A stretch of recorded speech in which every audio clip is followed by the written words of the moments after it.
மிக மிக கஷ்டத்திலும் அந்த விளிம்பிலும் இருப்பவர்கள் இந்த பணிப்பெண்களாக மத்திய கிழக்கு நாடுகளுக்கு செல்லுபவர்கள். மற்றது அந்த நாடுகள்ல சட்டங்கள் என்னன்னு தெரிஞ்சிருக்கும். அப்ப அப்படி நடக்கக்குள்ள ஒரு பெண் கொலை செய்யப்பட்டார். நீங்க யாராவது வெளிநாட்டுக்கு போறீங்கன்னு சொன்னால் முதலாவது அந்த ஏஜென்சி ரெஜிஸ்டர் பண்ணதா. ஸோ சில ஆட்கள் அதை கமிஷன் எடுக்கிறதுக்காக பெண்களுக்கு நல்ல நிலைமையில இருக்கு வாங்கன்னு சொல்றேன். கிழக்கு நாடுகளுக்கு போகவே கூடாது என்ற ஒரு எண்ணத்தில் தான் நான் இருக்கேன். எங்கள் நாட்டிலிருந்து மத்திய கிழக்கு நாடுகளுக்கு குறிப்பாக செல்லுபவர்கள் கௌரவமாக நடத்தப்படுகிறார்களா? கஃபாலாண்டு ஒரு சிஸ்டம் இருக்குது. கஃபாலாண்டு சொன்னா அந்த சட்டத்துக்கு கீழே நம்மளோட சட்டம் ஒரு அடிமை தொழில் செய்யற மாதிரியான வேலை தான் அங்க. இரண்டால் ஒரு மனிதனுக்கு மிக அடிப்படையிலே மிக முக்கியமான ஒரு விடயம் சுய கௌரவம் இருக்க வேண்டும், கௌரவமாக நடத்தப்பட வேண்டும். அது மனித உரிமையும் உண்டு.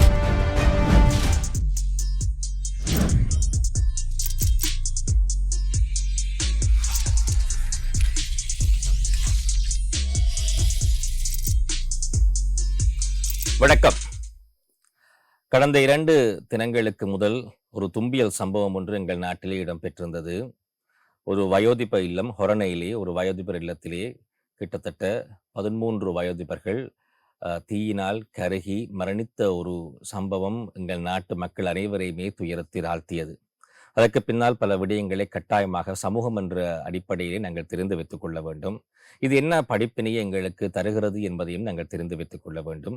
இது உட்பட அதே நேரத்திலே எங்கள் நாட்டிலிருந்து மத்திய கிழக்கு நாடுகளுக்கும் இன்னும் பல நாடுகளுக்கும் தொழிலுக்காக செல்பவர்கள் கௌரவமாக நடத்தப்படுகிறார்களா, அந்தந்த நாடுகளிலே கௌரவமான தொழிலை செய்கிறார்களா என்பது சம்பந்தமான அந்த பின்னணியை இன்றைய தினம் நாங்கள் பேசப் போகிறோம். அது சம்பந்தமாக பேசுவதற்காக எங்களோடு இணைந்திருக்கிறார் மனித உரிமை செயற்பாட்டாளர் ஸ்ரீன் சரூர் அவர்கள். வணக்கம்.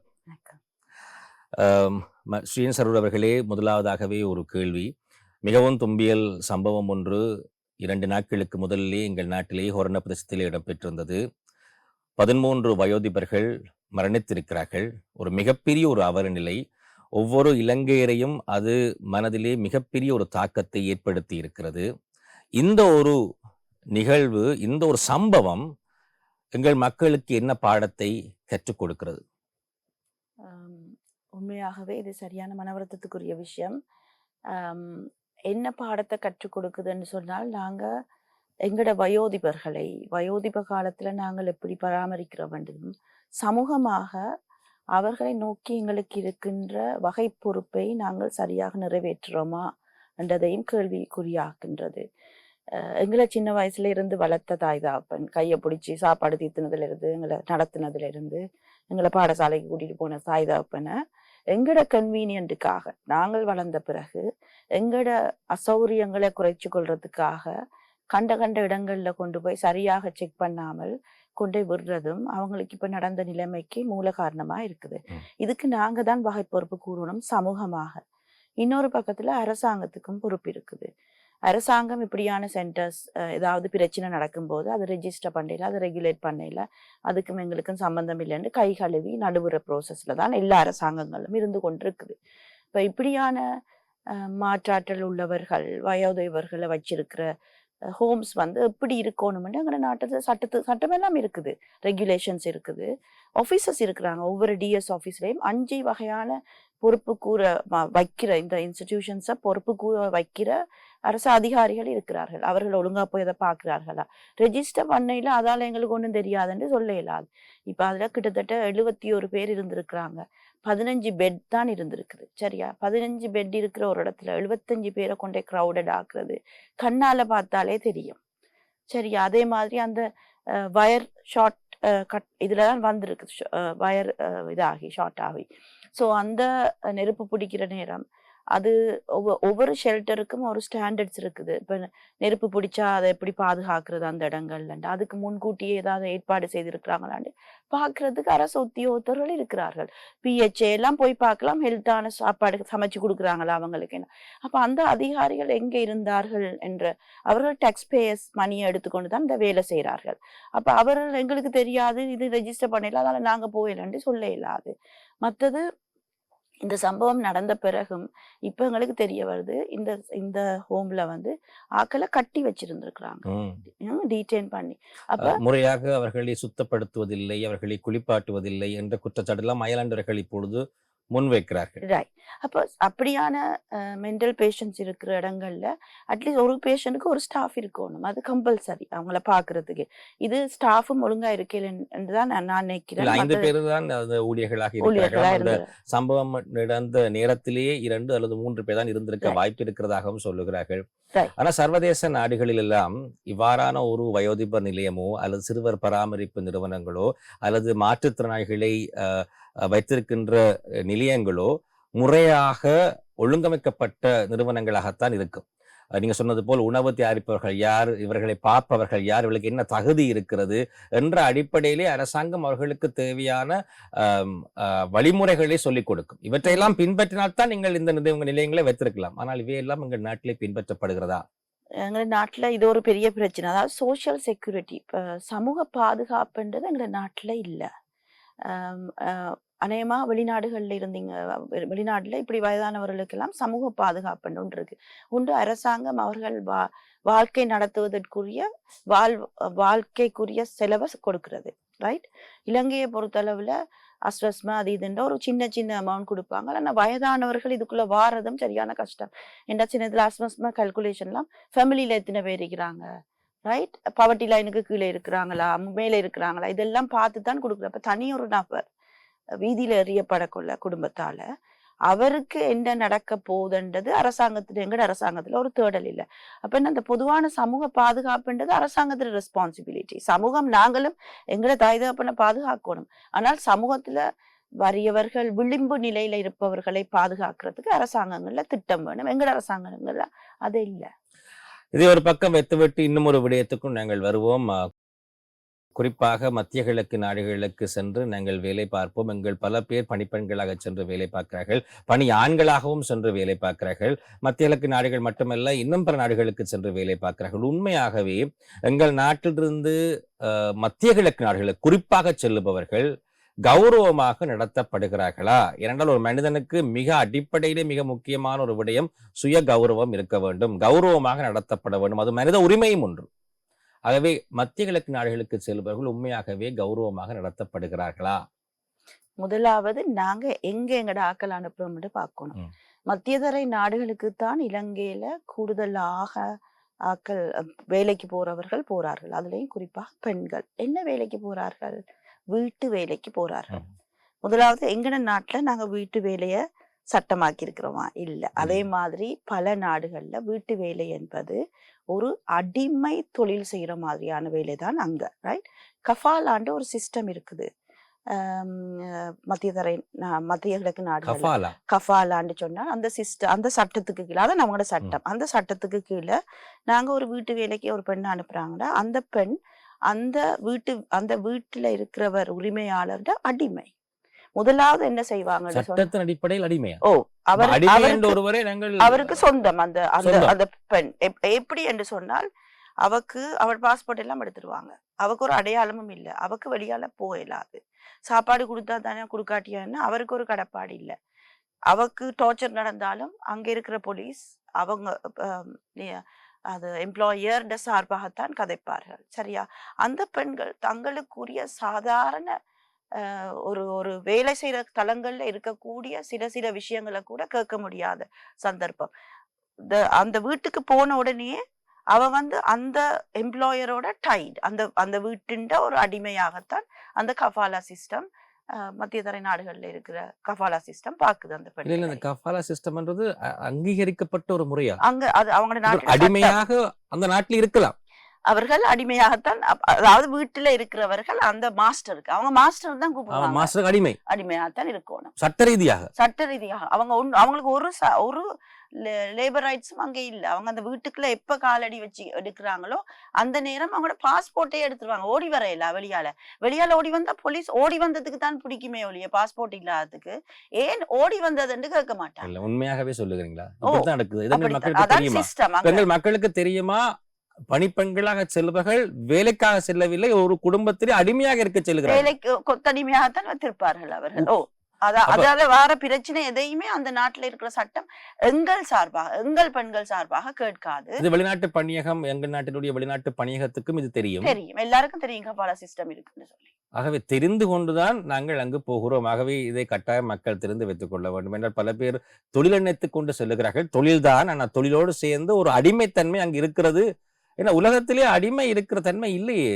இதுக்கு ஸ்ரீ சொல்றது சகோதரர்களே, மாடர்ன் டே ஸ்லேவரி என்று சொல்லி. Modern day slavery. ஸ்லேவரி அதுக்கு இப்ப யூஎன்ல ஒரு ஸ்பெஷல் ப்ரொசீஜர் ரெப்பர்டர் ஒரு ஆள் கூட இருக்கிறாங்க. அவங்களோட வேலை அடிக்கடி மத்திய கிழக்கு நாடுகள்ல போய் அங்க இருக்கிற தலைவர்களோட இந்த கஃபாலா சிஸ்டத்தை இல்லாமாக்குங்கள்னு சொல்றதும், நிறைய பெண்கள் இப்படி தப்பி ஓடின பெண்கள், கொடுமைப்படுத்தி தப்பி ஓடின பெண்கள் வந்து ஜெயிலில் அடைக்கப்படுறாங்க. எப்படின்னு சொன்னால் மாஸ்டர் போய் சொல்லுவாரு, எனக்குரிய அந்த பெண் தப்பி ஓடிட்டா அவ பிடிங்கன்னு சொன்னா அவ பிடிக்கிறது, பிடிச்சேன்னு சொன்னா அவட்ட பாஸ்போர்ட் ஒன்றும் இருக்காது, போலீஸ்ல வச்சிருப்பாங்க. இப்ப அவங்களோட வேலை அங்க போய் அந்த சிறையில் இருக்கிற பெண்களை பார்த்து அந்தந்த அரசாங்கங்களுக்கு அறிவித்து மன்னிப்பு வழங்கி அந்த பெண்களை திருப்பி இந்த நாட்டுக்கு கொண்டு வர வேலை தான் அவங்க செஞ்சு கொண்டிருக்கிறாங்க. வெள்ளைக்காரர்கள் எங்களை ஆண்ட காலத்துக்கு பிற்பட்ட காலப்பகுதியிலே அடிமைத்தன்மை இல்லாமல் கொஞ்சம் கொஞ்சமாக இல்லாமல் செல்லுகிறது. சர்வதேச ரீதியாக உலக நாடுகளிலே அடிமை என்ற ஒரு பதமே இப்பொழுது இல்லை என்று நாங்கள் நினைத்துக் கொண்டிருக்கிறோம். ஆனால் எங்கள் நாட்டிலிருந்து மத்திய கிழக்கு நாடுகளுக்கு செல்பவர்கள் அடிமைகளாக சட்ட ரீதியாக அங்கீகரிக்கப்பட்டிருக்கிறார்கள் என்பது மிக மனவேதனையும் அதிர்ச்சியும் ஏற்படுத்துகிறது. ஸ்ரீன் சரூர் அவர்களே, உண்மையாகவே மத்திய கிழக்கு நாடுகளில் இருக்கக்கூடிய அனைத்து நாடுகளிலும் அடிமையாக இருப்பது என்பது சட்ட ரீதியாக அங்கீகரிக்கப்பட்டிருக்கிறதா? சட்ட ரீதியான விஷயம். அதாலதான் இலங்கையை பொறுத்தளவுல இப்ப நாங்க லேபர் ரைட்ஸ் சார்ந்து ஒரு பைலேட்டரல் அக்ரிமெண்ட் செஞ்சாலும் சில நாடுகள்ல நாங்க செஞ்சிருக்கிறோம். 2 நாடுகளுக்கு இடையில எங்களோட லேபரை நாங்க அனுப்பக்கொள்ளைய அவங்க அதை ரிசீவ் பண்ணக்கொள்ள 2 நாடுகளும் அக்ரிமெண்ட் செய்யறது. இப்ப அந்த அக்ரிமெண்ட்ல கூட இந்த கஃபாலா சிஸ்டம்ன்றதை அட்ரஸ் பண்ண முடியாத ஒரு நிலைக்கு தான் நாங்க இருக்கிறோம். வேற வேற நாடுகளும் இப்படியான ப்ரோசஸுக்கு போய் இனி அவங்க என்ன செஞ்சிருக்காங்க, பிலிப்பீன் மாதிரி ஆக்கள் வந்து இப்படி வீட்டு வேலைக்கு அனுப்பாமல் டீச்சர்ஸா, early childhood development people, nursing, care givers and வேற வேற கேட்டகரியில அனுப்புறாங்க. வீட்டு வேலைக்கு போறேன்னு சொன்னால், டொமெஸ்டிக் ஒர்க்கர்ஸ் என்று சொன்னால் அந்த வீட்டுல அந்த மாஸ்டருக்கு கீழே தான் இருக்கணும். அந்த மாஸ்டர் தான் உங்களோட முதலாளி. சோ அப்ப அவர் வந்து என்ன சொல்ல, அதாலதான் நிறைய பாலியல் வன்கொடுமைக்கு எங்கட பெண்கள் உட்படுத்தப்பட்டு அவர்கள் வரும்போது கூட எங்களுக்கு அதை கேள்வி கேட்க முடியாத ஒரு ப்ரோசஸுக்கு போறதும், ஈவன் நிறைய விமென் வந்து டெட் பாடியா வராங்க. சில இடங்கள்ல பாடி வாரதே இல்லை, சில இடங்கள்ல வார இடங்கள்ல நாங்க பாடியை பார்த்தோன்னு சொன்னால் உள்ளுக்குள்ள இருக்கிற அவயவங்கள் எல்லாம் ரிமூவ் பண்ணப்பட்டும் வந்திருக்குது ஸ்ரீலங்காக்கு பாடிஸ். அப்ப அந்த சந்தர்ப்பத்துல நாங்கள் யோசிக்கிறது, சில நேரங்கள்ல ஹாஸ்பிட்டல்ல அவர்களது அவயவங்களை அவர்கள் கடைசி நேரத்துல அவர்களது அனுமதி இல்லாமல் களவாடப்பட்டதாட்டு. ஸோ ஒரு ஆள் உயிர் நீக்க இருக்கிறார் என்று சொன்னால் அவர் ஒன்று எழுதி வைக்கணும், தண்ட அவயவத்தை தானம் பண்ணலாம் என்று. அப்படி இல்லைன்னு சொன்னால் குடும்பத்தில் இருக்கிறார்கள் அதுக்கு அனுமதி கொடுக்கணும். மிடில் ஈஸ்ட்ல சில நேரத்தில் அப்படியான அவயவங்கள் கலட்டுப்பட்டு தான் எங்களுக்கு பாடி வந்திருக்குது. ஸோ இப்போ இதுகளெல்லாம் எங்களுக்கு சட்ட ரீதியாக செய்யறதுக்கு ஒரு ப்ரோசஸும் இல்லை. சில நேரத்தில் எப்படியான கொடுமைகளுக்கு உட்படுத்தப்பட்ட பெண்கள் எங்கட தூதரகங்களுக்கு போனால் அங்கேயே அவர்கள் கொடுமைப்படுத்தப்பட்டு பாலியல் வல்லுறவுக்கு உட்படுத்தப்பட்ட சந்தர்ப்பங்கள் இருக்கு. அதாவது மத்திய நாடுகளில் இருக்கின்ற பெண்கள் தங்களுக்கு பெரிய அநியாயம் இடம்பெறுகிறது, அதர்மம் இடம்பெறுகிறது, அடிமைத்தன்மை அதிகமாக இருக்கிறது என்று சொல்லி முறைப்பாடு சொல்லி எங்களுடைய நாட்டினுடைய உயர்ஸ்தானியத்துக்கு வருகின்ற பொழுது அங்கேயே பாலியல் வன்கொடுமைகள் இடம்பெற்றிருக்கிறது. ஏன்னு சொன்னால் அது ஒரு ஸ்ட்ரக்சர். இந்த விமன் எப்ப ஏர்போர்ட்ல அடி எடுத்து வைக்கிறாங்களோ, எங்கட ஏர்போர்ட்ல இருந்து அங்கேயும் நீங்க பாத்தீங்கன்னா எங்கட ஏர்போர்ட்ல நாங்க எப்படி ட்ரீட் பண்றோம் இந்த விமனை, போற விமனை, சரியா? அவர்களுக்கு ஒரு வித்தியாசமான ட்ரீட்மெண்ட் இருக்குது. நீங்க மத்திய கிழக்கு நாடுகளுக்கா போறீங்கன்னு சொல்லி ஸ்ரீலங்கா ஃபாரின் எம்ப்ளாய்மெண்ட் பியூரோ அவங்களை இப்படி எடுத்துட்டு போக்கலே எங்களுக்கு விளங்குறது அவங்கள ஒரு தாழ்வான நிலையில தான் நாங்கள் எங்கட ஏர்போர்ட்ல அங்க போனாலும் அனிமல்ஸ் லைக் விலங்குகளை நெறிப்படுத்துறது மாதிரித்தான் அங்க இருக்கிற இமிகிரேஷன் ஆபீசர்ஸ் அந்த பெண்களை அந்த இமிகிரேஷன்ல இருந்து கொண்டு போவாங்க. அதுக்கு பிறகு ஏஜென்சிஸ்ல இங்கேயும் சரி அங்கேயும் இருக்கிற ஏஜென்சிஸ்ல இந்த பெண்கள் பாரிய கொடுமைக்கு உட்படுத்தப்படுறாங்க. பொறுப்போடு தான் சொல்றீங்களா? உண்மைதான், நான் பொறுப்போடு தான் சொல்றேன். பார்த்த நிகழ்வுகளா நான் இதெல்லாம்? கண்ணால பார்த்திருக்கேன். சவுதி அரேபியால எங்கட பெண்கள் நான் என்ட பண்ணக்குள்ள இமிகிரேஷன்ல எப்படி அவங்கள ட்ரீட் பண்றாங்கன்னு ஒமான்லயும் நான் பார்த்திருக்கிறேன். நான் ஒரு கேஸ் ஹேண்டில் பண்றேன். நான் பண்ணி இருக்கிறேன். அது சம்பந்தமாக நான் சொல்லும்போது உங்களுக்கு தெரியும். எங்கட நாட்டில இருந்து போன பெண்கள் இப்ப அநேகமாக இப்ப அண்மை காலத்துல இந்த பொருளாதார கஷ்டம் வந்த பிறகு 2022ஆம் ஆண்டு போன நிறைய பெண்கள் வந்து விசிட் விசால தான் போறது. விசிட் விசால போன பிறகு துபாயில போயிட்டு அங்க இருந்து ஒமானுக்கு வாரத்துக்கு அக்காமான்னு சொல்லி அந்த விசா அடிப்பாங்க. அந்த விசா கூடாக அவங்கள கொணந்து அந்த கொண்டு வந்தவர்கள் வந்து அவர்களை பாலியல் அபியூஸுக்கு உட்படுத்தி அதுக்கு பிறகு அவங்கள வைத்திருந்த இடங்கள்ல அவங்கள விலைக்கு வித்திருக்கிறாங்க. ஆக்ஷன்ல போட்டிருக்கிறாங்க எங்கட பெண்களை. அவங்க அதுல இருந்து தப்பி வந்து எங்கட எம்பசிக்கு வந்த நேரம் ஒமான் எம்பசிக்கு 3வது நிலையில இருக்கிற அதிகாரி ஒருவர் அவங்கள பாலியல் வல்லுறவுக்கு உட்படுத்தின மட்டும் இல்ல, உங்களை நாட்டுக்கு திருப்பி அனுப்புறேன்னு சொன்னால் இவ்வளவு காசு வேணும், அதுக்குரிய காசை சேர்க்கறதுக்கு இந்த ஆக்கள்கிட்ட போங்கன்னு சொல்லி அவரை அரெஸ்ட் பண்ணது. இலங்கைக்கு வந்த பிறகு அந்த பெண்கள் இங்க வந்து அவர்கள் டெஸ்டிமனி சொன்ன பின்னே சிஐடியால அவரை அரெஸ்ட் பண்ணி வழக்கு நடந்த சந்தர்ப்பங்களும் இருக்குது. ஸோ இது புது கதை இல்லை. நான் சொல்றது உண்மையாகவே சட்ட ரீதியாக நாங்கள் அணுகி அண்மையில நாங்கள் சுப்ரீம் கோர்ட்டுக்கு போனோம். Very interesting. சுப்ரீம் கோர்ட்ல என்ன நடந்துன்னு நான் கதைக்கலாமோ தெரியாது. Contempt of court. சுப்ரீம் கோர்ட்ல இருந்து ஜட்ஜஸே அந்த எங்கட பெண்கள் வந்து போய் சொல்கிறார்கள், அவர்களை நம்புற தன்மையே இல்லாம இருந்தது. நாங்களே அந்த பெண்களை நம்பிக்கை இல்லாம, அதாவது ஒவ்வொரு முறையும் அவங்க அனுப்புற டாலர் வரக்குள்ள ஒவ்வொரு குவார்ட்டருக்கும் $2 பில்லியன் வருது மத்திய திரை நாடுகள்ல இருக்குன்னு சொல்லி நாங்கள் அதுல சிவிஎம் நடத்துறோம். பெட்ரோல் வாரது, எங்கட சாப்பாடு வாரது, நாங்க போட்டிருக்கிற உடுப்புல இருந்து எல்லாம் டாலரை கொடுத்து வாங்கி நாங்கள் கௌரவமாக சீவிச்சு கொண்டு அவர்களை கௌரவமற்ற நிலையில எங்கட சுப்ரீம் கோர்ட்லயே அப்படித்தான் சொன்னார்கள். அவர்கள் பல தொழில்களை தேடுறது, பல தொழில்கள் செய்வார்கள், பல தொழில்கள், அதால அவர்களை நம்ப இயலாதுன்னு கோர்ட்லயே சொன்னார்கள். ஒரு பக்கத்திலே எங்களுடைய நீதித்துறையை நாங்கள் இந்த இடத்துல விமர்சனம் செய்யாமல் நாங்கள் கடந்து செல்வோம், நிகழ்ச்சி கருத்துக்களை பகிர்ந்து கொள்வோம். பிரச்சனை இல்லை. ஆனால் உண்மையா நடந்த சம்பவம் தான். ஒரு இப்படியா மாட்டுப்பட்ட பெண் வந்து எங்கட நீதித்துறையை நாடும் போது நாங்களும் எப்படி பார்க்கிறோம், மற்ற நாடுகளை குறை கொள்ள நாங்களும் எங்கட நாட்டுல எங்கட பெண்களை எப்படி பார்க்கிறோம்னு நாங்க கட்டாயம் பார்க்கணும். இலங்கை நாட்டினுடைய உயர்ஸ்தானியம், அதாவது மத்திய கிழக்கு நாடுகளில் இருக்கக்கூடிய உயர்ஸ்தானியத்திலேயே இவ்வாறான பாலியல் வன்கொடுமைகள் இடம்பெற்றுக் கொண்டுதான் இருக்கிறது. உண்மை. எங்கட பெண்களை நாங்கள் விற்கிறோம் விலைக்கு. அப்படித்தான் டாலர் வருது. அப்படித்தான் டாலர் வருகிறது. இப்ப நாங்க என்ன செய்யறோம், பயங்கரமான இடங்களுக்கு எங்கட பெண்களை அனுப்புறோம். இது ஒரு மிகவும் கவலையான ஒரு விடயம் ஸ்ரீன் சரூத் அவர்களே. இதை நீங்கள் சொல்லுகின்ற பொழுது உங்களுக்கும் கண்கலங்குகிறது, கேட்கின்ற மக்களுக்கும் உண்மையாகவே ஒரு பதப்பதைக்கின்ற ஒரு உணர்வு தான் ஏற்படுகிறது என்று நாங்கள் நினைப்போம். எங்கள் நாட்டிலிருந்து வெளிநாட்டுக்கு செல்வார்கள், குறிப்பாக மத்திய கிழக்கு நாடு செல்வர் பணிப்பெண்களாக செல்கிறார்கள். பணிப்பெண்கள்னா ஒரு தொழில் செய்கிறார்கள். நாங்களும் மலையகத்திலிருந்து பல பேர் தொழிலுக்காக வருவார்கள். ஆகவே அவர்களை நாங்கள் தொழில் செய்பவர்களாக பார்ப்போம். காலை 9 மணிக்கு வருவார்கள், பின்னரம் செல்வார்கள், அல்லது வீட்டில் தங்கி இருப்பார்கள், எங்களுடைய வீட்டு அங்கத்தவராக இருப்பார்கள். ஓரளவு சில வழிகளில் சில பேர் கௌரவ குறைவாக நடத்தினாலும் அங்கு அடிமை என்ற எண்ணம் அங்கு இல்லை. ஆனால் சட்ட ரீதியாக அடிமையாக பார்க்கப்படுகிற ஒரு நாட்டுக்கு தெரிந்து கொண்டே நாங்கள் எங்களுடைய பெண் பிள்ளைகளை அனுப்புகிறோம். அதுவும் அதிகமாக எங்கள் பெண் பிள்ளைகள் மத்திய கிழக்கு நாடுகள் தான் செல்லுகிறார்கள் என்றால் எங்கள் நாடு எங்கு செல்லுகிறது? தெரிந்தேதான் செய்கிறார்களா? இது சில நேரத்தில் மக்களுக்கு தெரியாது, அதிகாரிகளுக்கு தெரியும் தானே. இந்த ஒரு விளக்கத்தை யாரும் இதுவரை கொடுக்கவில்லை. இப்ப நீங்கள் சொல்லும் வரை எனக்கும் தெரியாது. அடிமையாக இருப்பது சட்ட ரீதியாக ஒரு விடயம் என்பது தெரியாதென்று இல்ல. அதிகாரிகளுக்கு எல்லாருக்கும் தெரியும். அதிகாரிகளும் அப்படித்தான் பழக்கப்படுத்தப்பட்டிருக்கிறார்கள் அவர்களை அடிமைகளாக. இப்ப கோவிட் காலத்துல கூட மத்திய கிழக்கு நாடுகள்ல துரத்தப்பட்டுட்டார்கள் அவர்கள் ஒரு வீடுகள்ல இருந்தும். அவர்கள் எங்கட உயர்ஸ்தானியர் ஆலயத்துக்கெல்லாம் போனோடனே, கான்சுலேட்ஸுக்கெல்லாம் போனோடனே அவங்கள உள்ளவே எடுக்கல. ரைட். பிறகு இங்க கொண்டு வர கொள்ளையும் அவங்கள ட்ரீட் பண்ண விதம், அந்த கோவிட் காலத்துல அவங்கள கொண்டு போய் எங்கேயோ தூரத்துல ட்ரிங்கோமலையில வச்சு அவங்க செத்து போனவங்களோட பொடி கூட கொடுக்காமல், ஃபேமிலி மெம்பர்ஸை பார்க்க விடாமல் தடுத்து, இப்படி தொடர்ச்சியாக அவர்கள் எல்லா ப்ரோசஸ்லயும், அதாவது எப்ப அவங்க தொழில் தேடி வெளிநாட்டுக்கு போக வெளிக்கிறாங்களோ அப்பையில இருந்து அபியூஸ் ஸ்டார்ட் பண்ணுது. இப்போ ஒரு பெண் தான் தொழில் செய்ய மத்திய கிழக்கு நாடுகளுக்கு இப்ப யுத்தம் நடந்துட்டு இருக்கா. இந்த காலப்பகுதியில கூட பெண்கள் போறார்கள் என்று சொன்னால் மத்திய கிழக்கு நாடுகள்ல மற்ற நாடுகள்ல இருக்கிற பெண்கள் எல்லாம் போயிட்டாங்க திருப்பிட்டு. அவங்களோட நாடு ரீகால் பண்ணிட்டு அவங்கள எல்லாரையும் எங்கிற நாடு அனுப்புது கூட பெண்களை போகணும்னு சொல்லி. சரியா, நாங்க தள்ளுறோம் அந்த பெண்களை, போங்கோ முடிஞ்ச அளவுக்கு. சரியா, நாங்க என்ன செய்யறோம்னா ஆண்களையும் அப்படித்தான் தள்ளுறோம். ரஷ்யா, உக்ரைன், டெட் பாடிஸா வந்து சேர்றாங்க எங்கட ஆம்பளையில் 2 பக்கமும் சண்டை பிடிக்கிறாங்க. கூலிப்படையா ரஷ்யா கூலிப்படையா ஹயர் பண்ணுது, உக்ரைன் கூலிப்படையா ஹயர் பண்ணுது. இஸ்ரேலுக்கு அனுப்புறோம் கட்டுமான வேலை செய்யறதுக்கு. இந்த ஃபர்ஸ்ட் பஃபரா ஸ்ரீலங்கன் ஆக்கள் தான் போய் கட்டுமான வேலை செய்யறாங்க அந்த இஸ்ரேல் பிடிச்ச காசால பிடிச்ச பகுதிகள்ல. இப்ப பெண்களும் போறார்கள் அந்த இடங்கள்ல வேலை செய்யறதுக்கு. சரியா?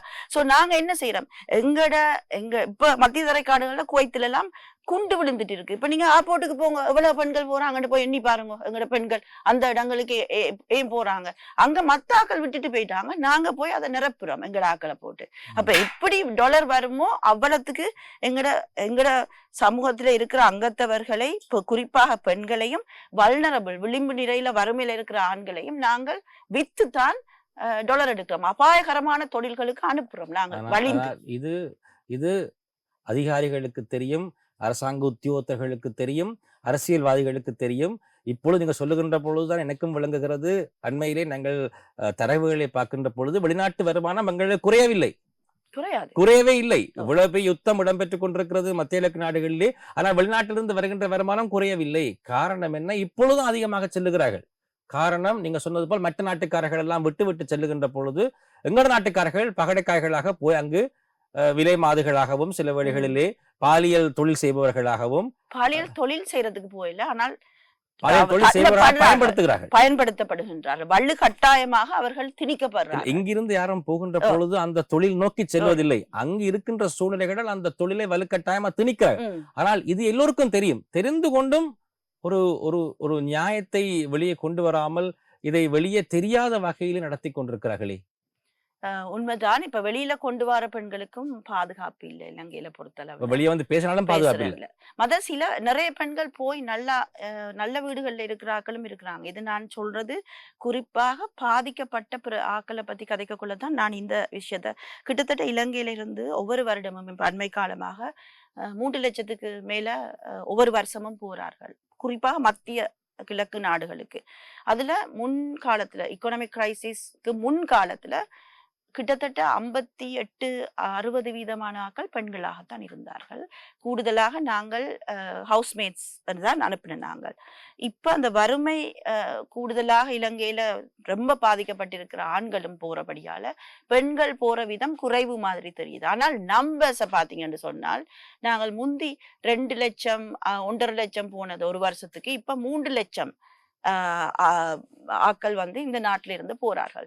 இப்ப இன்னொன்று நாங்க யோசிக்கணும், எங்கட நாட்டுல இருக்கிற மனித வளங்கள் இப்படி நாங்கள் அதை பயன்படுத்தாமல் வெளிநாடுகளுக்கு அனுப்பிட்டோம் என்று சொன்னால் எங்கட நாட்டுல உற்பத்தி ரீதியாக நாங்கள் கட்டி எடுப்புறது எப்படி நாங்கள் எங்கட பொருளாதாரத்தை சஸ்டைனபிள் ஆக்குறது, எங்கட பெண்களையும் எங்கட ஆண்களுக்கும் ஸ்கில் கொடுத்து அவர்கள் எங்கட நாட்டுல உற்பத்தி செய்து அது கூட எங்கட நாட்டை வளர்க்கணுமே ஒழிய டெம்பரரியா நாட்டுல டாலர் எடுக்கொண்டதுக்காக ஒரு ஸ்கில்லும் கொடுக்காம அவங்களுக்கு ஒரு தொழில் உருப்படியான ஸ்கில் என்ன செய்வாங்கன்னு சொன்னா அவதியா 2 மாசம் 3 மாசம் எங்கேயாவது ட்ரைனிங் கொண்டு போக சொல்லுவாங்க. இல்லாட்டி ஸ்ரீலங்கா ஃபாரின் எம்ப்ளாய்மெண்ட் பியூரோ கட்டாயப்படுத்தும், ஏதோ தொழில் ஒன்று வீட்டு பணி பண்ணாக போறீங்கன்னு சொன்னா மெஷின்ஸ் எல்லாம் எப்படி பாவிக்கிறது, ரைட், என்ன பாச கதைக்குள்ள 2 3 4 அரபிக் பாஸ், ஒரு பாசைய ஒரு மாசத்துல படிக்க இயலுமா இல்ல. சோ அப்ப அதுகள சாடையா போட்டு பிளேன்ல போட்டு அனுப்பிடுறது. சரியா? சோ இது பாரமான பிரச்சனை வருது. மற்றது சில பெண்கள் இல்ல பல பெண்கள் சக்சஸ்ஃபுல்லாக 8 வருஷம் 10 வருஷம் மிடில் ஈஸ்ட்ல இருந்துட்டு வராங்க. அவங்க அனுப்பின காசுக்கு என்ன நடக்குது இங்க? அது எல்லாம் முடிஞ்சிடும். அவங்க இங்க வரக்கொள்ள அவங்களோட ஹஸ்பண்ட்ஸோ அவங்களோட தங்கி வாழ்றவர்கள் அதை முடித்து விடுவார்கள். அரசாங்கத்துல திட்டம் இல்ல, அவர்கள் திரும்பி வந்த பிறகு அவர்களுக்கு ஒரு தொழில் சஸ்டைனபிளான தொழிலை எடுத்து கொடுக்கறது, திருப்பியும் போக வேண்டி வரும், இன்னொரு கண்ட்ரிக்கு போவாங்க, ரைட். மற்றது அவங்க ஸ்கில்லோட வராங்க, அங்க இருந்து எதையோ பழவிட்டு வராங்க, பாசைய பழவிட்டு வராங்க, அரபு பாசையோ, மற்றது அங்க இருந்து வேலையை தெரிஞ்சு. அப்ப அவங்களோட ஸ்கில்ல அவங்க வளர்த்து கொண்டு வர அந்த ஸ்கில்ல நாங்க இந்த நாட்டுல பயன்படுத்துறோமா? இல்ல. இதெல்லாம் டெம்பரரியா டாலரை எடுக்கிறதுக்கு தான் நாங்க பாக்குறோமே. இந்த அரசாங்கமே சொல்லுது முடிஞ்ச அளவுக்கு போங்க வெளிநாட்டுக்கு சொன்னால் எங்க போறோம்ன்ற கொஸ்டினும் எப்படியான நிலைமையில நாங்க போறோம் வேண்டும். சரியா?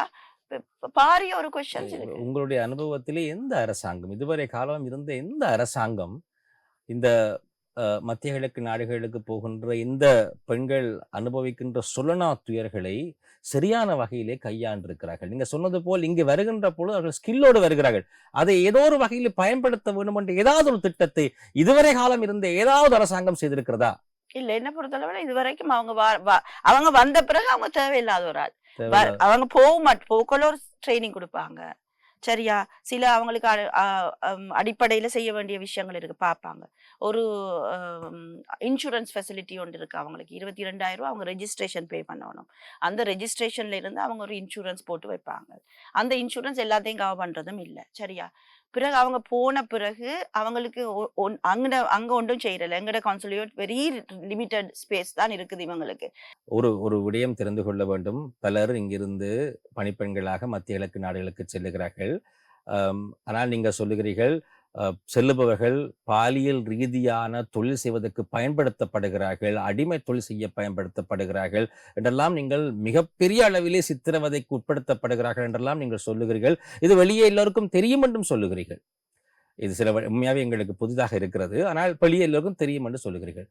இப்படி தெரிந்து கொண்டும் எங்கள் பெண்கள் அல்லது எங்களுடைய குடும்பத்தினர் ஏன் தங்களுடைய பிள்ளைகளை மத்திய கிழக்கு நாடுகளுக்கு அனுப்புகிறார்கள்? ஸோ குறிப்பா நீங்க பாத்தீங்கன்னா இந்த நாட்டுல இருக்கிற வறுமை ஒரு காரணம். இப்ப சரியான வறுமைக்கு உட்படுத்தப்பட்டவர்கள் தான் இந்த இப்படி மத்திய கிழக்கு நாடுகளுக்கு அவசரமாக போறது.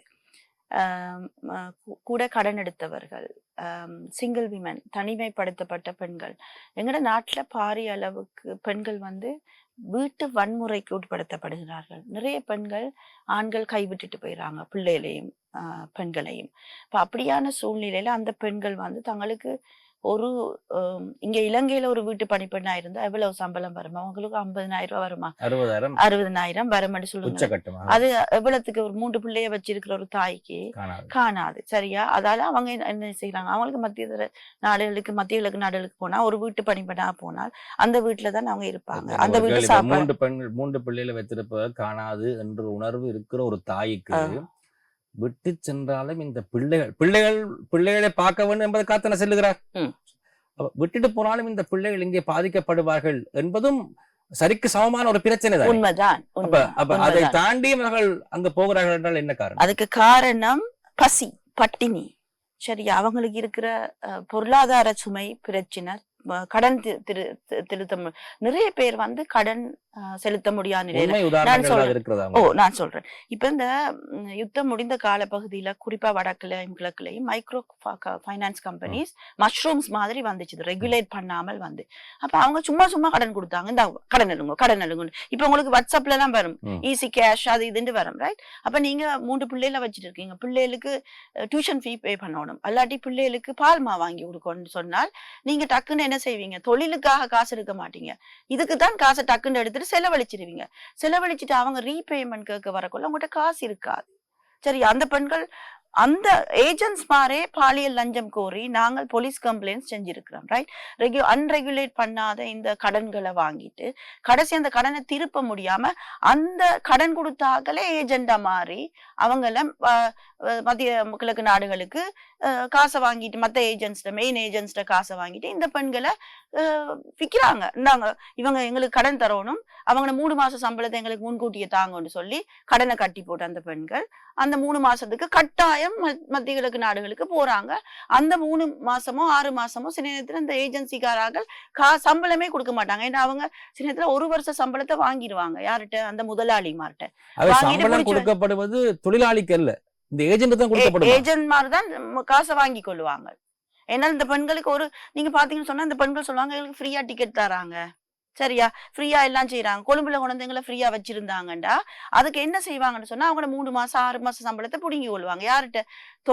தொழில் கொடுக்கிறவர்கிட்ட கான்ட்ராக்ட் சைன் பண்ணக்குள்ளேயே 6 மாசம் சம்பளத்தை முன்கூட்டி வாங்கிடுவாங்க. அப்ப இந்த கடன் கொடுத்தவருக்கும் காசு போகும், அவரும் ஏஜென்ட், ஒரு சப் ஏஜென்ட், இவங்களுக்கும் காசு போகும். சோ இப்படி சரியான கஷ்ட நிலைமையில இருக்கிறார்களும் போறாங்க, நல்ல நிலைமையில இருக்கிறார்களும் போறாங்க. என்று சொன்னா அவங்களுக்கு தெரியும், ரெஜிஸ்ட்ரேஷன் பண்ணி சரியான தொழில் கொடுக்கிற ஏஜென்சிஸும் இருக்குது, ரெகுலேட் பண்ண ஏஜென்சிஸ், அவங்க நேரா கொண்டு போய் நல்ல தொழில் வழங்குற ஆக்கள்கிட்டையும் இருக்கிறாங்க. அது கொஞ்சம் விஷயம் தெரிஞ்ச ஆக்கள். நிறைய அடிமட்டத்தில் இருக்கிற பெண்கள் அவசரத்துக்கு தங்களுக்கு உழைச்சி கொள்ளணும், இல்லாட்டி தாங்க வாங்கின கடனை திருப்போம், இல்லாட்டி தங்களுக்கு பாரமான ஒரு பிரச்சனை வருது இலங்கைக்குள்ள, வேற வேற பிரச்சனைகள், தொடர்ச்சியாக ஹரஸ்மெண்ட் வீட்டாக்களால அது வளமையா எங்கட சமூகத்துல நடந்து கொண்டிருக்குது. பாலியல் துன்புறுத்தல்கள், எங்கட பிள்ளைல சரியான இடங்கள்ல படிப்பிக்கணும், அப்படி இல்லைன்னு அம்மா மாட்ட யார்கிட்டையும் கொடுத்து போட்டு வெளிநாட்டுக்கு போற ப்ரோசஸ்ல தான் நிறைய பேர் இருக்கிறாங்க. இப்ப அவசர அவசரமா போறாங்க. இந்த பெண்களுக்கு தெரியும், சில நேரங்களில் நாங்கள் வெளிநாட்டுக்கு செல்லுகின்ற பொழுது, இந்த பணிப்பெண்களாக செல்லுகின்ற பொழுது பாலியல் ரீதியான தொழிலுக்கும் தங்களை ஈடுபடுத்துவார்கள் என்று தெரிந்தும் பல பேர் செல்லுகிறார்கள். தெரிந்தன்னு சொன்னால் இது ஒரு லக் மாதிரி தான் அவங்க யோசிக்கிறாங்க. நாங்க போயிட்டு நல்லா வந்துருவோம் அங்கன்னு சொல்லி ஒரு அதிர்ஷ்டம் எங்களுக்கு அடிக்கலாம் ஒரு அப்ப அவங்க சரியான ரிஸ்க் எடுக்கிறாங்க இந்த ப்ரோசஸ்ல. இப்ப ரெஜிஸ்டர் பண்ணிட்டு போங்கன்னு சொன்னாலும் ரெஜிஸ்டர் பண்றேன்னா 3-4 மாசம் செல்லும். எனக்கு அவசரமா கடன் ஒன்று இருக்குது அடைக்கிறதுக்கு, அல்லாட்டி வீட்டுல ஒரு பிரச்சனை இருக்குது, அதை நான் கட்டாயம் செய்யணும், யாருக்காவது சீரியஸான வியாதி ஒன்று இருக்குது, கிட்னி டிரான்ஸ்பிளான்டேஷன் செய்யணும், அம்மாவுக்கு கண் ஆபரேஷன் செய்யணும், அப்பாக்கு கால்ல மூட்டு வலி, அதுக்கு ஆபரேஷன் செய்யணும். இப்படி எல்லாம் சின்ன வயசு பெண்கள் ஒரு 20, 21, 22 வயசு பெண்கள் எல்லாம் சில நேரத்துல பாஸ்போர்ட் சில கண்ட்ரீஸ்ல சவுதி அரேபியா 25 வயசு, அப்ப இந்த வயசுக்கு மேலதான் போகணும். அப்ப அப்படி போற பெண்கள் வயசை கூட குறைச்சி போட்டு பாஸ்போர்ட்ல எடுத்து போற ப்ரோசஸும் இருக்கு. இப்ப முந்தி காலத்துல ஒரு ஷானா நஃபீக்கன் ஒரு தங்கச்சி, அந்த தங்கச்சி சரியான வயசு குறைஞ்ச தங்கச்சி, 18 வயசுக்கு தங்கச்சி, அவ 21, 22 வயசுன்னு சொல்லி அவ ஒரு பால் பபாவுக்கு பால் கொடுக்கக்குள்ள அந்த பால் அந்த போட்டில் பால் தொண்டையில பொறுத்து அந்த பபா செத்து போச்சுது. அப்ப அவக்கு அந்த கஃபாலா சிஸ்டத்துக்கு கீழே மாஸ்டர் சொன்னதுதான் தண்டனை, தலையை வெட்டி போட்டாங்க. நாங்க எவ்வளவுதான் ஆதாட்டு பிளட் மணி எல்லாம் கொடுக்குறோம் ஸ்ரீலங்கால இருந்து கலெக்ட் பண்ணி ஸ்ரீலங்கா கவர்மெண்டே நெகோசியேட் பண்ணிச்சுது, இல்ல அந்த சிஸ்டத்துக்கு கீழே அவரோட தலையை வெட்டிட்டாங்க. ரைட். சோ அப்படி இந்த கடுப்பான பனிஷ்மெண்ட்ஸ் இருக்கு அந்த நாடுகள்ல. அது இன்னும் அவங்க எங்கட நாடு மாதிரி சட்டங்கள் நாங்கள் திருத்தையில. சோ கடுப்பான சட்டங்கள் இருக்கிற நாடுகள்ல தான் நாங்களும் எங்கட பெண்களையும் அனுப்புறோம். அதுவும் நாங்க கவனமா இருக்கணும். எங்கட நாடு மத்திய கிழக்கு நாடுகள் என்றால் அதிகமாக வருமானம் உழைக்கின்ற நாடுகள், எங்களுக்கு அதிகமாக பணத்தை கொடுக்கின்ற நாடுகள் என்றெல்லாம் நாங்கள் ஒரு கௌரவமாக நினைத்திருந்தோம். ஆனால் இப்படியான சட்டங்கள் மூலமாக எங்கள் மக்கள் பாதிக்கப்படுகிறார்கள் என்று சொன்னால் அதே மத்திய கிழக்கு நாடுகளை வேண்டாம் போ என்று சொல்லுகின்ற ஒரு மனநிலையில தான் எங்களுடைய மக்களுக்கு இருக்க வேண்டும். ஆனால் ஏசவும் முடியாது, மத்திய கிழக்கு நாடுகளை அணைக்கவும் முடியாது. எவ்வளவு ஒரு துர்ப்பாக்கிய சூழ்நிலை எங்கள் மக்களுக்கு. நீங்க அப்ப அந்த நாடுகள்ல போய் பார்த்தேன்னு சொன்னால் எங்கட ஆக்கள் எங்கட சவுத் ஏஷியால இருந்து போறாக்கள், இந்தியன்ஸோ ஸ்ரீலங்கன்ஸோ பிலிப்பீன் நேபாள் ஆக்கள் எல்லாம் மிங்கிள் பண்ணவே இல்லை. சாதாரண மத்திய கிழக்கு சிட்டிசன்ஸோட எங்களுக்கு ஒன்றாகிற ப்ரோசஸ் கூட இல்லை. சூப்பர் மார்க்கெட்ல இருந்து அவங்கள கெதரிங் பண்ற இடங்கள் எல்லாம் வேறையாத்தான் இருக்கும். சரியான டிவிஷன் ஒன்று இருக்கும். அந்த உள்ளூர் ஆக்களோட எங்கட மக்களுக்கு ஒரு ஈக்குவலாக ஒரு ஒன்றும் செய்ய இல்லாத சரியான கவனமா இருக்கும். இல்ல எங்க நாட்டிலிருந்து பல பேர் மத்திய கிழக்கு நாடுகளுக்கு போற பல வியாபார தலைவர்கள், பிசினஸ் லீடர்ஸ், வசதி படைத்தவர்கள் எல்லாரும் மத்திய கிழக்கு நாடுகளில் 2-3 வீடு வைத்திருக்கிறார்கள். தங்களுடைய டாக்ஸ் இல்லை என்பதற்காக ஒரு டாக்ஸ் ஹெவனாக இந்த மிடில் ஈஸ்ட் கண்ட்ரிகளை பயன்படுத்துகின்றவர்கள் எல்லாம் போய் மிகவும் சந்தோஷமாக வாழுகிறார்கள். அவர்கள் வாழுகின்ற சந்தோஷத்தை பார்த்து மத்திய கிழக்கு நாடுகள் நல்ல நாடுகள் என்ற சிந்தனை தான் எங்களுக்கு வருகிறது. அது டிஃபரெண்ட் கிளாஸ் ஆஃப் பீப்புள். அதுல வர்க்க பேதம் இருக்குது. வர்க்கத்துல உயர்ல இருக்கிறாக்கள் எங்கேயும் போய் பிழைச்சு கொள்வார்கள். அவர்களுக்கு வித்தியாசமான ட்ரீட்மெண்ட் என்று அவர்கள்ட்ட காசு. மிடில் ஈஸ்ட் எடுத்தாலே அது காசு தான். இப்ப அமெரிக்காட தளங்களை அடிக்குது. இப்ப ஈரான் இல்லையா, எப்படி அடிக்குது? காசுக்காக அமெரிக்காண்ட டாலருக்கும் அமெரிக்கால இருந்து இன்வெஸ்ட்மெண்ட் வாரபடியால அவங்க அந்த தளங்களை தெரிந்தும் அது பிரச்சனையை கொண்டு வரும் என்று தெரிஞ்சும் அவர்கள் நியமிச்சிருக்கிறார்கள். சோ யாரும் அங்க போய் நிறைய காசு இருக்கிறார்கள் நன்றாக இருக்கலாம். காசு இல்லாத வறிய மக்களுக்கு அங்க ட்ரீட்மெண்ட் சரியான குறைவு. ஸ்ரீன் சரூர் அவர்களே, நீங்கள் ஒரு வார்த்தை சொன்னீர்கள், மத்திய கிழக்கு நாடுகளிலே ஏலத்துக்கு எங்களுடைய பெண்கள் விற்பனை செய்யப்படுகிறார்கள், ஆக்ஷனிலே எங்களுடைய பெண்கள் விற்பனை செய்யப்படுகிறார்கள். இது கேட்கின்ற பொழுது மனம் பதவதைக்கிறது. உண்மையாக நீங்கள் ஒரு பொறுப்போடு தான் இந்த கருத்தை பகிர்ந்து கொள்கிறீர்களா? இப்ப நான் இந்த சொந்த இன்சிடென்ட் இருக்குதானே, இது 2022ஆம் ஆண்டு நடந்தது. எந்த ஒமான். இன்சிடென்ட்? ஒமான்ல நான் சொன்னேன், நான் எங்கட பெண்கள கொண்டு போய் துபாய்க்கு கொண்டு போய் விசிட் விசால, பிறகு அகாமா அடிச்சு, அது கூட ஒமான்ல தரை வழியாக கொண்டு போய், பேருந்து அந்த பெண்கள கொண்டு போக்கலே அபியூஸ் பண்ணிட்டாங்க. யாரு? ஏஜென்சிக்காராக்கள். அவங்க எங்கட ஆக்கள். எங்கட நாட்டைச் சேர்ந்த ஏஜென்சிக்காராக்கள். அவர்களை பாலியல் வல்லுறவுக்கு உட்படுத்தப்பட்டு, பிறகு அவர்கள கொண்டு போய் நொட் அவ் மத்திய மத்திய கிழக்கு நாடுகள்ல இருக்கிற ஆட்களுக்கு மட்டும் இல்ல, அங்க வேலை செய்யற மத்த நாடுகள்ல இருக்கிற ஆட்கள் இருக்கிறாங்க தானே, கொஞ்சம் வசதியா இருக்கிற ஆட்கள். ஈவன் அந்த ஆண்களுக்கு கூட இந்த பெண்களை காட்டி விலை பேசுறது என்றால் அவர்களுக்கு போக முடியாது, திருப்பி போக முடியாது. விலை பேசுவார்கள். அந்த ஏஜென்சிக்காரர்கள். ஏஜென்சிக்காரர்கள் யார்? இலங்கை நாட்டவர்களா? இலங்கை நாட்டவர்களும் இருக்கிறார்கள் இதுல. அங்க துபாயில எல்லாத்துலயும் விசா எல்லாம் செய்யறது எங்கட நாட்டு ஆட்கள் புடிச்சிட்டு வந்தாங்க ஸ்ரீலங்காக்கு. 2022ஆம் ஆண்டு நவம்பர் மாசம் நீங்க திருப்பி போய் பாத்தீங்கன்னு சொன்னால் எங்கட ஏஜென்சிக்காராக்கள் அங்க இப்படி பெண்களை கடத்தி கொண்டு போய் பாலியல் வல்லுறவுக்குள்ள தள்ளி அவர்களை பாலியல் துன்புரியம் செய்தெல்லாம் நாட்டுல அரசு சிஐடி போய் புடிச்சு கொண்டு வந்தது. சோ இது நான் கட்டுக்கதையாக சொல்லவில்லை, ஆனால் எல்லாருக்கும் அப்படி நடக்கிறது இல்லை. ஆனால் நிறைய பெண்கள் எங்களுக்கு கால் பண்ணி சொல்லக்கொள்ள கஷ்டத்துல விழுந்த பெண்கள், சே ஃபார் எக்ஸாம்பிள் தங்களோட பாஸ்போர்ட் எல்லாம் புடுங்கி வச்சுட்டு ஓடி வார பெண்கள், ஏஜென்சிட்ட வந்தோடனே ஏஜென்சி அவங்கள ஒரு லாக் பண்ணி சரியா ஒரு பிணை கைதி மாதிரி வச்சிருந்து, இப்ப நீ இவ்வளவு காசு நான் 2 வருஷம் கான்ட்ராக்ட் செஞ்சுட்டேன் இந்த எம்ப்ளாயரோட, நீ 3 மாசத்துல திருப்பி வந்துட்டா, அதால உன்னை திருப்பி நாட்டுக்கு அனுப்புறேன்னா நீ அவ்வளவு காசையும் கட்டணும் எங்களுக்கு சொல்லி, இப்படியான தொழில்களுக்கு நீ கட்டாயம் போகணும் என்று சொல்லி அவர்களை தள்ளுறார்கள். இப்ப இந்த பெண்கள் ஒரு ஒன்றும் தெரியாத ஒரு இடங்கள் இப்ப நீங்க சொல்லுங்க, ஓடி வந்து ஒரு போலீஸ் ஸ்டேஷன்ல முறைப்பாடு செய்தால், மத்திய நாடுல ஒரு துபாய் ஆக இருந்தால் என்ன, ஓமான் ஆக இருந்தால் என்ன, அங்க ஒரு போலீஸ் ஸ்டேஷன்ரா என்ன, எங்களுக்கு ஒரு பாதுகாப்பு கொடுக்கிற இடம் தானே. அவை அங்கு நாங்கள் முறைப்பாடு செய்கிறோம். ஒன்று இல்லாவிட்டால் ஏஜென்டிடம் சென்று ஒளிந்து அவர்களிடம் முறைப்பாடு செய்கிறோம். இல்லாவிட்டால் எங்கள் நாட்டு தூதரகத்திடம் செல்கிறது. 3 வழியே எங்கள் மக்கள் பின்பற்றுகிறார்கள். எந்த வழி உண்மையாகவே பாதுகாப்பானது? போலீஸ் ஸ்டேஷனுக்கு அங்க பாஸ்போர்ட்டை புடிச்சு வச்சிருவாங்க. உங்களோட பாஸ்போர்ட் இல்ல, பாஸ்போர்ட் இல்லாம போலீஸ் ஸ்டேஷன்ல போனா போலீஸ் என்ன கேட்கும்? உங்கள்கிட்ட முதலாவது பாஸ்போர்ட் எங்கன்னு கேட்கும். சரி, இவர்கள் பிடித்து வைத்துட்டார்கள் சொல்லலாம். ரைட். அந்த வீட்டுக்கு போனேன்னு சொன்னா களவு எடுத்துட்டு போயிட்டாங்கன்னு சொல்லுவாங்க. எந்த வீட்டுல இருக்கிற சாமான இவங்க எடுத்துட்டு போயிட்டாங்கன்னு சொல்லுவாங்க. சொன்னா போலீஸ் யார பக்கம் நடக்கும்? இந்த கபாலா சிஸ்டத்துக்கு கீழே முதலாளி தான் அங்க மேம்படுத்தப்பட்ட ஒருவர். அப்ப பாச தெரியுமாங்கட பிள்ளைகளுக்கு கதைக்கிறதுக்கு போலீஸோட முதலாவது அரபி பாசையில தான் போலீஸோட கதைக்கணும். அவங்க என்ன செய்யறது? அவங்க வெளியில அடிக்கடி போயிடாது, கூலம் வீசுறதுக்கு குப்பை கொட்டுறதுக்கு அப்படியான இதுக்கு தான் வெளியால அனுப்புவாங்க. வீட்டை விட்டு வெளியால வர்றது, அப்படி வரக்குள்ளதான் ஓடி வர்றது. முந்தி நாங்க சொல்றது இப்ப இந்த டார்ச்சர் நடந்தா, சாப்பாடு இல்லாமல் அவங்களுக்கு ஆணி அடிச்சு அவங்களுக்கு இப்படியான சில டார்ச்சர், இனி இல்லாத டார்ச்சர் எல்லாம் கொடுப்பாங்க. அப்படி கொடுக்க கொள்ள அந்த டார்ச்சர்ல இருந்து பெண்கள் வெளியால வர்றதுக்கு நாங்க சொல்றோம் ஓடி போங்க. இப்ப எங்களுக்கு சொல்லுபடிக்கு ஓடி போங்கன்னு சொல்ல வேண்டாம். ஏன்னா ஓடி போனால் அவங்களோட நாட்டு சட்டத்துக்கு கீழே அது ஓடி போறல் குற்றம். அந்த வீட்டுல இருந்து ஓடி போவது குற்றம். சோ அதால போலீஸ் அவங்களைத்தான் அரெஸ்ட் பண்ணுவாங்க. ஒரு மிகப்பெரிய ஒரு வன்கொடுமை ஒன்று இடம்பெற்றுக் கொண்டிருக்கிறது. ஒரு பெண்ணுக்கு ஒரு அறைக்குள்ளே அடைக்கப்பட்டிருக்கிறார்.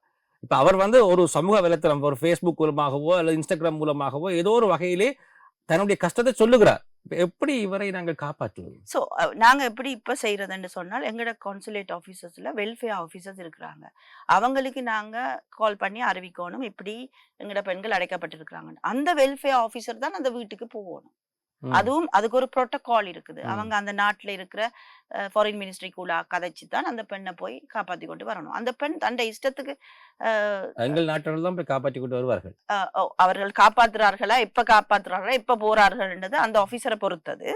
அந்த நீங்க ஒரு குற்றச்சாட்டும் பெற்றீர்கள், அந்த ஆபீசர்களே அந்த ஊழியர்களே பாலியல் வன்புணர்வுக்கு உட்படுத்துகிறார்கள் ப்ரூவ் பண்ணி அந்த ஆளை அரெஸ்ட் பண்ணி கொண்டு வந்தாங்க. தேயிலை தொழிலாளர்கள் இரவும் பகலும் பாராமல் தேயிலை கொழுந்து பறித்து எங்களுக்கு அந்நிய செலாவணியை இட்டுகிறார்கள். அதை பற்றியெல்லாம் நாங்கள் பெருமையாக பேசுவோம். அவர்களுக்கு கிடைக்கக்கூடிய அந்த அங்கீகாரம் ஏதோ ஒரு வகையில் எங்களுக்கு இப்பொழுது கௌரவமான அங்கீகாரமாக இருக்கிறது. ஏனென்றால் இந்த வீட்டு பணிப்பெண்களாக மத்திய கிழக்கு நாடுகளுக்கு செல்லுபவர்களுக்கு அந்த அங்கீகாரம் கிடைப்பதில்லை, அந்த நாட்டிலும் கிடைப்பதில்லை. மீண்டும் எங்கள் நாட்டுக்கு வருகின்ற பொழுதும் அவர்களுக்கு அங்கீகாரம் கிடைப்பதில்லை. ஆகவே மிக மிக கஷ்டத்திலும் அந்த விளிம்பிலும் இருப்பவர்கள் இந்த பணிப்பெண்களாக மத்திய கிழக்கு நாடுகளுக்கு செல்லுபவர்கள். இப்போ பல விடயங்களை நாங்கள் பேசுகின்ற பொழுது மத்திய கிழக்கு நாடுகளுக்கு போகவே கூடாது என்ற ஒரு எண்ணத்தில் தான் நான் இருக்கிறேன். ஆனால் எவ்வாறு பாதுகாப்பாக ஒரு பிரச்சனையும் இல்லாமல் மத்திய கிழக்கு நாடுகளுக்கு சென்று தொழில் புரிந்துவிட்டு வரலாம்? ஸோ அப்படியும் ஓ செய்யலாமா? அது இம்பார்ட்டன்ட். நீங்க கேட்ட கேள்வி மிக முக்கியமான கேள்வி. நான் பிரச்சனைகள தான் இவ்வளவு நேரமும் சொன்னேன் நான். அது எல்லாருக்கும் வருவது அல்ல. ஆனால் நடக்குதுன்னு எங்களுக்கு தெரியணும். மத்தது நாங்கள் எப்படியான நாடுகளுக்கு எங்கட பெண்கள அனுப்புறோம் என்றும் தெரியணும். ஏன் அனுப்புறோம்? அத நாங்க பெருமையா கதைச்சு கொண்டிருக்கிறோம்ன்றதையும் நாங்கள் வெளியில கொண்டு வரணும். அம் ஆனாலும் மத்திய கிழக்கு நாடுகள்ல பாரிய அளவுல போற அ தொழில் குழுவினர் அம் நிறைய எங்கட நாட்டுக்கு அனுப்புகின்ற அந்நிய செலாவணியால முன்னேறினவர்களும் இருக்கிறார்கள். குடும்பங்கள் முன்னேறி இருக்குது. தனிப்பட்ட நபர்கள் முன்னேறி இருக்கிறார்கள். பெண்களும் நிறைய உழைச்சு கொண்டு வந்து வீடு கட்டி, இப்ப இலங்கையில எப்படித்தான் உழைச்சாலும் ஒரு காணி வாங்கி ஒரு வீடு கட்ட இயலாது. இல்லாட்டி ஒரு வாகனம் வாங்க இயலாது. ஸோ அந்த பெண்கள் வெளிநாடுகள்ல போய் உழைச்சி சேகரிச்சு அந்த காசை இங்க வந்து காணி வாங்கி வீடு கட்டியிருக்கிற உதாரணங்கள், நல்ல உதாரணங்கள் இருக்கு. அதுக்கு உங்களுக்கு ஒரு லக் இருக்கணும். நல்ல நல்ல தொழில் வழங்குற ஒரு ஆளோட நீங்க போய் சேர்ந்திருக்கணும். நல்ல வீடுகள்ல வீடுகள்ல இருக்கிற சுகமில்லாத ஆட்களுக்கு கூட உதவி செஞ்சிருக்கிறாங்க. அப்படி நல்ல தொழில் வழங்குனர்கள் அப்படி நடந்திருக்குது. இல்லைன்னு சொல்ல வரையில. அப்ப நாங்க எப்படி சேஃபா போறதுன்னு சொன்னால், முதலாவது நாங்க எந்த நாட்டுக்கு போறோம்? அந்த நாடின நிலைமைகள் என்னன்னு நாங்க கட்டாயம் தெரிஞ்சிருக்கணும். மத்தது அந்த நாடுகள்ல சட்டங்கள் என்னன்னு தெரிஞ்சிருக்கணும். மத்தது இலங்கையில இந்த இந்த மத்திய கிழக்கு நாடுகள் மாத்திரமில்ல, இலங்கையில வெளிநாட்டுக்கு போற ஆட்களை நெறிப்படுத்துவதற்கு ஒரு சபை இருக்குது. Sri Lanka foreign employment bureau. மற்றது லேபர் டிபார்ட்மெண்ட்டும் ஃபாரின் மினிஸ்ட்ரியும் இதுல அங்கீகாரம் பெற்றது, ஃபைனான்ஸ் மினிஸ்ட்ரியும். அப்ப இவங்க எல்லாரும் சேர்ந்து கூட்டு சேர்ந்து ஒரு போர்டு வச்சு அவங்க தான் அந்த நெறிப்படுத்தி கொண்டு வராங்க. அதுல இந்த ஏஜென்சிக்கார ஆக்களும் இருக்கிறாங்க. அதாவது ஏஜென்சிஸை ரெகுலேட் பண்றது, அவங்கள ரெஜிஸ்டர் பண்றது, ஒவ்வொரு வருஷமும் புதுப்பிக்கிறது, அவங்க சரியான முறையில தொழில் வழங்குனர்களை அனுப்புறார்களாண்டு. அப்ப நாங்க முதலாவது பார்க்கணும், இந்த நாங்க போற ஏஜென்சி ரெஜிஸ்டர் பண்ணின ஏஜென்சியா அண்டு பார்க்கணும். மற்றது அப்படி ரெஜிஸ்டர் பண்ண ஏஜென்சிக்குள்ளால போக்குள்ள அவங்க இந்த ஸ்ரீலங்கா ஃபாரின் எம்ப்ளாய்மெண்ட் பியூரோ வந்து கொடுக்குற அந்த ட்ரைனிங், அவங்களுக்கு கொடுக்குற அந்த என்ன பாதுகாப்பு பொறிமுறைகள் சிலது இருக்குது. முதலாவது அவங்களுக்கு போக்கொள்ள என்னென்ன செய்யணும் என்ற பொறிமுறைகள் சொல்லி கொடுப்பார்கள். தொழில் பயிற்சி வழங்குவார்கள். தொழிலை பொறுத்தது ஈவன் ஹவுஸ்மேட்ஸா இல்லாட்டி கேர் கிவிங்கா போனன்னு சொன்னால் என்னென்ன எக்யூப்மெண்ட்ஸ் எப்படி பாவிக்கிறது. சில ஆக்களுக்கு கிராமங்கள்ல இருக்கிற ஆக்களுக்கு வாஷிங் மெஷின்ஸ், மற்றது இந்த இந்த அரைக்கிற மிஷின்ஸ் அதெல்லாம் போடுறதுல கஷ்டமா இருக்கும். எப்படி போறேன்னு சில இடத்துல அதை உடைச்சு போட்டுருவாங்க. அப்புறம் அதுக்கு பனிஷ்மெண்ட் கிடைக்கும், அவங்களுக்கு அடிக்கலாம் செய்வாங்க. ரைட். ஸோ அதால ஸ்டார்ட்லயே அவங்களுக்கு பாசை 2-3 சொல்லக்கூடிய பாசைகள் அதுகளை ட்ரெயின் பண்ணி விடுவாங்க. பிறகு அந்த பெண்கள் பெண்களுக்கு ஒரு ரெகுலேஷன் இருக்குது. 45 வயசுக்கு குறைந்த பெண்கள். அது இப்போ பிரச்சனையான விஷயம். பிள்ளைகள் இருந்ததுன்னு சொன்னால் சர்டிபிகேட் ஒன்று எடுக்கணும், யார் அந்த பிள்ளைகளை பராமரிக்க போறாங்கன்னு சொல்லி.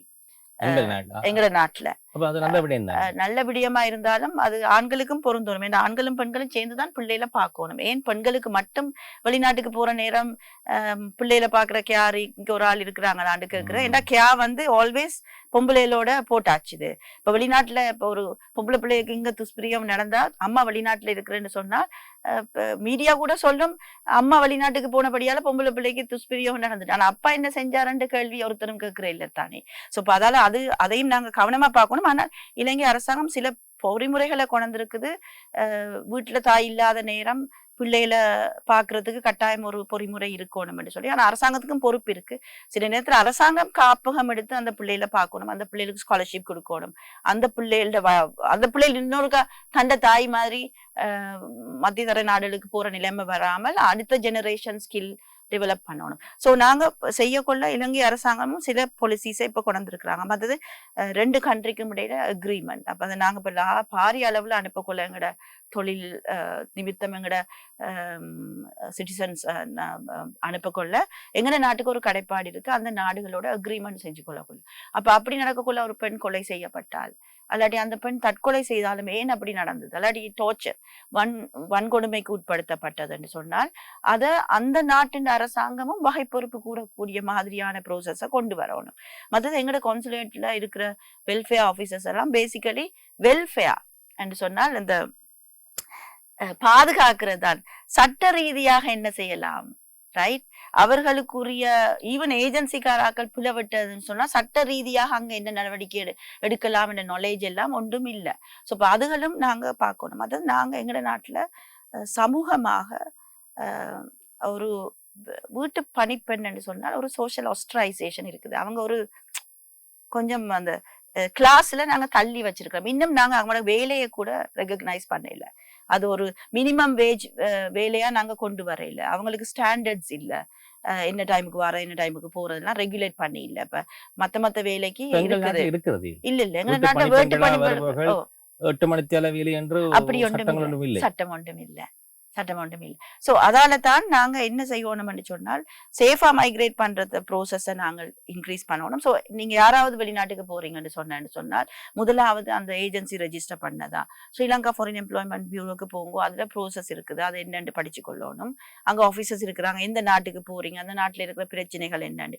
இப்பதான் போன் இருக்குது, வாட்ஸ்அப்ல இல்லாட்டி இந்த நீங்க கேட்கலாம் அங்க இருக்கிற ஆக்கள்கிட்ட. அந்த நாடுகள் சில நேரத்துல அந்த நாடுகள்ல இப்ப யுத்தம் நடந்து கொண்டிருக்க கொள்ள இப்படியான சூழ்நிலைகள் இருக்கு. நிறைய பேர் சொல்றாங்க தொழில் இருக்குது வாங்குவாங்கன்னு சொல்லி.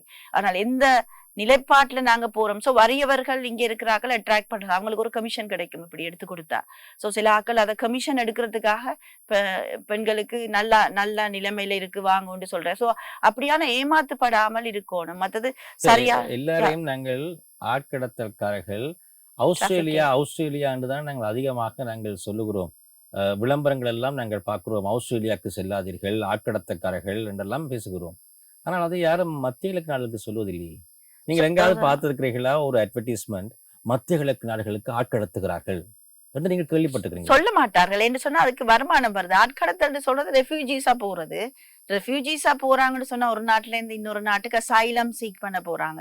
அங்க போய் அவங்க நிரந்தரமாக இருக்க போறாங்க. அதனாலதான் ஆஸ்திரேலியா கூட முடிச்சு கொண்டு வராதிங்கன்னு சொல்லுது. என்று சொன்னால் அவங்க பெர்மனண்டா அந்த நாட்டுல சிட்டிசன் ஆகிடுவாங்க. ஆனால் இலங்கையை பொறுத்தளவுல நீங்க எவ்வளவுதான் கணக்க வருமானம் எடுக்கிற தொழிலை செஞ்சாலும், நீங்க ஒரு பெரிய கம்பெனில டிரெக்டரா இருக்கிறீங்கன்னு வைங்களேன், துபாயிலேயோ ஒமான்லயோ, உங்களுக்கு அந்த நாட்டு சிட்டிசன்ஸுக்கு இருக்கிற ப்ரிவிலேஜ் ஒன்றுமே இருக்காது. அந்த நாட்டோட சிட்டிசனா ஆக இயலாது.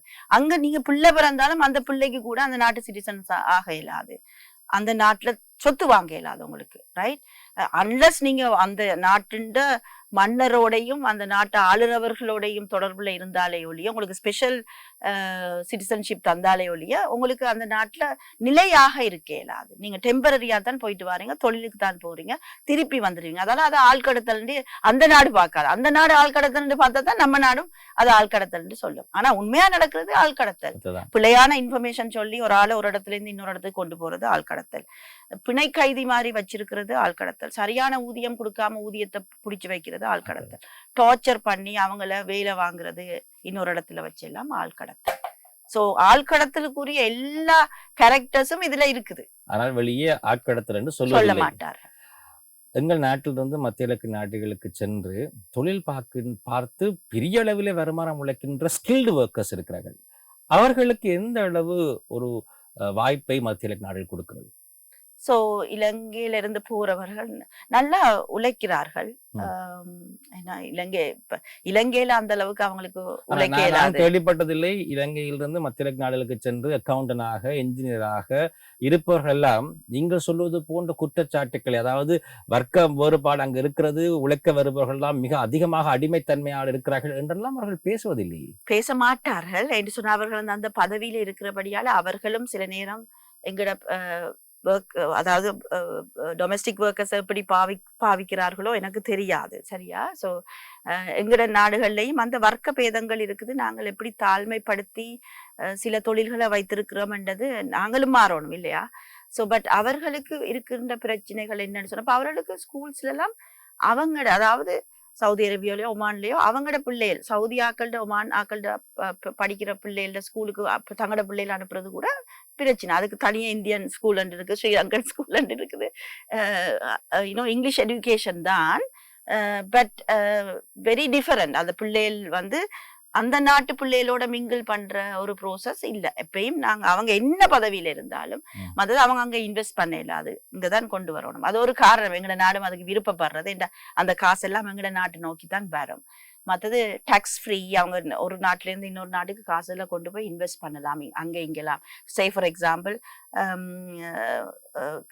இது அப்ப ஒமான்லயோ சவுதிலயோ காசை உழைச்சி டர்க்கியில இல்லாட்டி யூரோப்பியன் கண்ட்ரீஸ்ல இன்வெஸ்ட் பண்ணலாம் அந்த காசை. அவங்க வரி இல்லாமல் அபார்ட்மெண்ட்ஸ் அதெல்லாம் வாங்கி போடலாம். சோ அப்படி முதலீடு செய்யற சந்தர்ப்பங்கள் அவங்க நிறைய தங்கட வளர்ச்சியை பார்த்து கொள்றார்கள். வருமான வரி இல்லாத நாடுகள் மத்திய கிழக்கு நாடுகள். அதனால்தான் பல பேர் மத்திய கிழக்கு நாடுகளை பெருமையாக சொல்ல, ஒரு தரப்பினர் மத்திய கிழக்கு நாடுகளை பெருமையாக சொல்ல இன்னொரு தரப்பினருடைய கஷ்டம் வெளியே தெரியாமல் போகிறது. நாங்கள் மத்திய கிழக்கு நாடுகள் என்றால் ஒரு பெரிய பிம்பம் பெற்றிருக்கிறோம். என்னது, மிக அதிகமாக வருமானம் உழைக்கக்கூடிய நாடுகள், இடம், எங்களை எல்லாம் எங்கள் நாட்டை ஆரோக்கியமாக வைத்திருப்பதற்கு அதிக அளவு செல்வாக்கு செலுத்துகின்ற நாடுகள் என்று நாங்கள் ஒரு பிம்பம் பெற்றிருக்கிறோம். அந்த பிம்பத்துக்கு மத்தியிலே இந்த கீழ் மட்டத்திலே வேலை செய்பவர்களுடைய கஷ்டம் வெளியே தெரியாமல் போகிறது. இறுதியாக இந்த நிகழ்ச்சியை பார்த்து கொண்டிருப்பவர்களுக்கு நீங்கள் என்ன சொல்ல விரும்புகிறீர்கள்? முதலாவது பார்த்து கொண்டிருக்கிற பெண்கள் வெளிநாட்டுக்கு போகணும் யோசிச்சேன்னு சொன்னால் 2 தரம் யோசிக்க சொல்றேன். குறிப்பாக இப்ப அண்மை காலத்துல இந்த இப்ப யுத்தம் தொடங்கின பிறகு பாரிய அளவு புல் ஃபேக்டர் ஒன்று இருக்குது அவங்கள எடுத்துக்கொள்றதுக்கு. என்னால நிறைய வேகன்சிஸ் வந்திருக்கு. அதே மாதிரி புஷ் ஃபேக்டர் ஒன்று எங்களோட நாட்டுல இருக்குது. ஏன்னா நாங்க சரியான வறுமை, திருப்பி டாலரோட விலையெல்லாம் கூட்டிட்டு போகுது, சரியான கஷ்டம். இன்னும் நாங்க கிரைசிஸ்ல, பொருளாதார கிரைசிஸ்ல வெளியில வரவே இல்லை, பின்னுக்கு தான் போயிட்டு இருக்கிறோம். ரைட். ஸோ அதால நிறைய வறுமையில இருக்கிறார்கள். 2 தரம் யோசிங்க. சரியா தேடி சரியான இடத்துல மைக்ரேட் பண்ணுங்க. உங்களுக்கு ஏற்ற மாதிரி உங்களோட ஸ்கில்ல வளர்த்து கொள்ளுங்க. இப்போ டொமெஸ்டிக் ஒர்க்கரா போகாம கேர் ஒர்க்கரா போனீங்கன்னா, ஒரு நர்ஸா அல்லாட்டி ஒரு எல்டர்லி ஆக்களை பராமரிக்கிறது, அல்லாட்டி ஒரு ஏர்போர்ட்ல வேலை செய்யற அப்படி ப்ரோசஸ் ஒன்றுக்கு இப்போ கூட டூரிஸ்ட் இண்டஸ்ட்ரீஸ் எல்லாம் அங்க வளர்ந்துட்டு இருக்குது. ஸோ அதுக்கு போக பாருங்க. சமூகமாக நாங்க எங்கட நாட்டுல அந்த பெண்களை, அதாவது டொமெஸ்டிக் ஒர்க்கர்ஸா இருக்கிறவங்களுக்கு சரியான உரிமை கொடுக்கணும். அதே நேரம் அவர்களுக்கு தொழில் தொடங்குற வாய்ப்புகளை செய்யக்கூடிய ப்ரோசஸையும் உள்நாட்டுல அரசாங்கம் செய்யும். எங்களோடு இணைந்திருந்த ஸ்ரீன் சரூர் அவர்கள் பல விடயங்களை வெளிச்சத்துக்கு கொண்டு வந்தீர்கள். சக்தி டிவியின் சார்பாக மனமார்ந்த நன்றிகளை தெரிவித்துக் கொள்கிறோம். மத்திய கிழக்கு நாடுகளுக்கு செல்பவர்கள் அவதானமாக இருக்க வேண்டிய விடயங்கள் அனைத்தையும் இந்த நிகழ்ச்சியிலே நாங்கள் படைத்தோம். ஒரு வெளிச்சம் எங்களுக்கு வந்திருக்கிறது. தொடர்ச்சியாகவே இதை பற்றி நாங்கள் பேசிக்கொண்டே இருக்க வேண்டும். இன்னும் ஒரு நிகழ்ச்சியிலே உங்களை அனைவரையும் சந்திக்கும் வரை விடை பெற்றுக் கொள்ளும் நான் உங்கள் அன்பின் ராகேஷ் சர்மா. நன்றி, வணக்கம்.